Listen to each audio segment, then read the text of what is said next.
Powder में मिलाकर इसे अपने हाथ पैरों पर लगा लो। जितनी भी ट्रेनिंग है, जितना भी कालापन है, सब कुछ सिर्फ 2 मिनट में गायब हो जाएगा। हाथ एकदम दूध जैसे सफेद हो जाएंगे। यकीन मानिए, इस रेमेडी को काफी लोगों ने इस्तेमाल किया है और उन्हें अच्छे रिजल्ट भी मिले। आप भी इस रेमेडी को जरूर इस्तेमाल करके देखिए। अगर आपको यकीन नहीं होता तो वीडियो के आखिर में इसका लाइव रिजल्ट भी आपके साथ शेयर करूंगी, जिससे आपको खुद यकीन हो जाएगा। वैसे तो मेरी बात मान ही लीजिए, इस रेमेडी को इस्तेमाल करने के बाद मेरी भी काफी ट्रेनिंग कम हुई है। आप इस रेमेडी को जहाँ भी कालापन हो या ट्रेनिंग हो वहाँ लगा सकते हो। जहाँ गर्दन, घुटने हो, हाथ हो या कोहनी हो, जहाँ आप इसे लगाओ वहीं की त्वचा साफ और निखरी हुई नजर आएगी। इस रेमेडी को बनाने में आपका 1 रुपए भी खर्च नहीं होगा। ना ही महंगे महंगे पार्लर जाने की जरूरत पड़ेगी, ना ही पेडिकेयर मैनिकेयर कराने की जरूरत पड़ेगी। घर पर ही आपको पार्लर जैसा ग्लो पाने में मदद मिल सकती है। तो आइए बिना किसी देरी के इस रेमेडी को बनाने का प्रोसेस शुरू करते हैं। इस रेमेडी को बनाने के लिए सबसे पहले हमें एक पाउडर लेना है। आपके पास जो भी पाउडर हो वो ले सकते हो। मैं यहाँ पर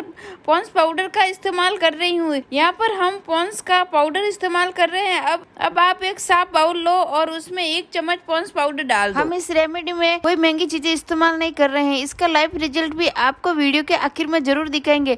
अब इसमें हम यूज कर रहे हैं कच्चा दूध। दूध आपको कच्चा ही लेना, क्योंकि इससे एक स्मूथ पेस्ट तैयार हो जाता है। यहाँ पर हमने लगभग 2 चम्मच कच्चा दूध डाला है। अब इसे पाउडर के साथ अच्छी तरह मिक्स कर ले। अब आपने जितना पाउडर लिया है उसी हिसाब से दूध डालते जाए। एकदम स्मूथ बिना गुठली वाला पेस्ट तैयार कर ले। ध्यान रखें कि पेस्ट में ज्यादा पतला हो और ना ही गाढ़ा हो, ताकि इसे हाथों और पैरों पर, गर्दन और कोहनी और घुटनों पर आसानी से लगा जा सके। ध्यान दे, इस वीडियो को बिना स्किप किए पूरा देखना, क्योंकि अगर आप बीच का कोई स्टेप मिस कर देंगे तो हो सकता है कि आप इसे सही तरीके से नहीं बना पाए। इसलिए शुरुआत से आखिरी तक हर स्टेप को ध्यान से देखें।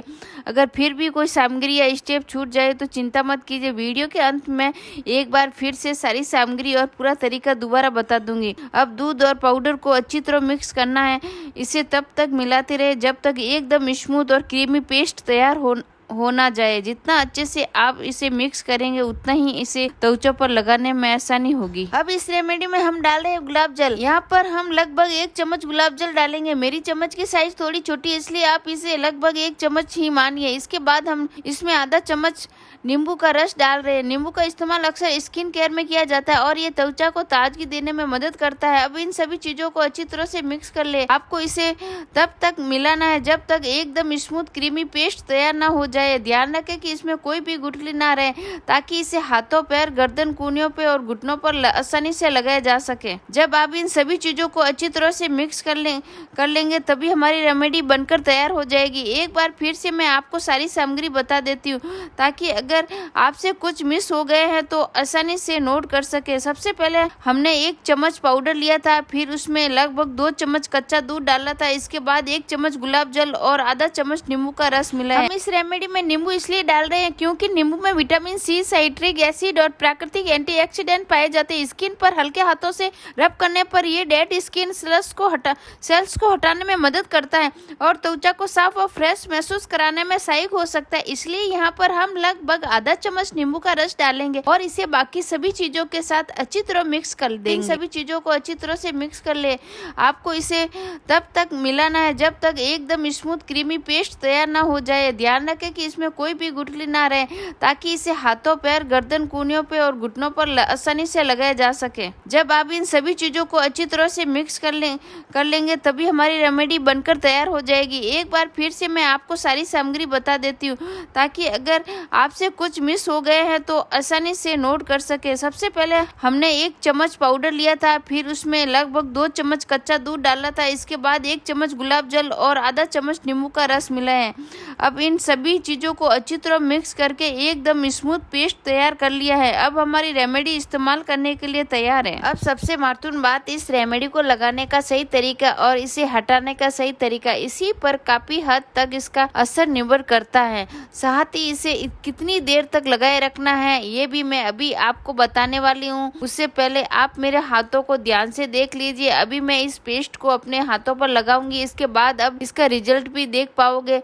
अब मैं अब इस पेस्ट को थोड़ा थोड़ा करके अपने हाथों पर लगा रही हूँ। जहाँ जहाँ टैनिंग या कालापन ज्यादा हो वहाँ इसे अच्छी तरह अप्लाई करें। इसके बाद हल्के हाथों से गोल गोल मोशन में धीरे धीरे मसाज करना शुरू कर रहे। दोनों हाथों पर 2 से 3 मिनट तक अच्छी तरह मसाज करें। मैं भी थोड़ा थोड़ा पेस्ट लेकर पूरे हाथों पर अच्छे से मसाज कर रही हूँ। जितनी अच्छी तरह आप मसाज करेंगे उतने ही ये पेस्ट त्वचा पर अच्छी तरह फैल जाएगा। आप इस रेमेडी को सिर्फ हाथों पर ही नहीं बल्कि शरीर के उन हिस्सों पर भी लगा सकते हैं जहाँ आपको टैनिंग या कालापन ज्यादा दिखाई देता है, जैसे कि कोहनी, हाथों की उंगलियां, गर्दन या घुटने। पेस्ट को वहाँ अच्छी तरह अप्लाई करें और फिर हल्के हाथों से लगभग 3 से 5 मिनट तक गोल गोल मोशन में मसाज करें। इसके बाद इसे कुछ मिनट के लिए लगा रहने दे, फिर सामान्य पानी से धो दे। वैसे इसका लाइव रिजल्ट तो मैं आपको वीडियो के आखिर में दिखाऊंगी। अगर आपने मेरे बताए अनुसार इस सारी सामग्री सही मात्रा में मिली है और सही तरीके से इस्तेमाल किया तो आपको भी इसका असर दिखने को मिल सकता है। अगर फिर भी आपको मनचाहे रिजल्ट नहीं मिला है तो चिंता मत कीजिए, क्योंकि हर व्यक्ति की स्किन अलग अलग होती है और इसका रिजल्ट भी अलग अलग होता है। आप मुझे कमेंट करके जरूर बताएं, मैं आपकी समस्या को अनुसार एक और आसान उपाय आपके साथ शेयर करूंगी।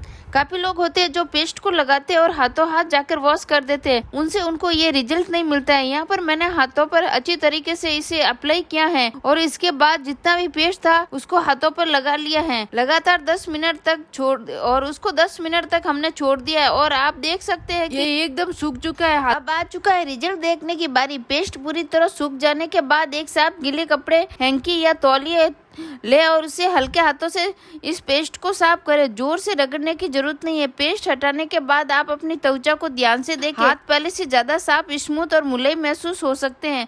अगर आपने पूरी रेमेडी सही तरीके से बनाई और बताए गए स्टेप को फॉलो किया है तो इसका अच्छा असर दिखने को मिल सकता है। साफ करने के बाद आप खुद फर्क देख सकते हैं। हाथ पहले से ज्यादा साफ, स्मूथ और मुलायम महसूस हो सकते हैं। जैसे मैंने पहले कहा था, इस्तेमाल करने के लिए हाथों पर एक अच्छा सा ग्लो दिखने को मिल सकता है। अगर आपको ये रेमेडी पसंद आई है तो इसे अपने दोस्तों और परिवार के साथ भी जरूर शेयर करें।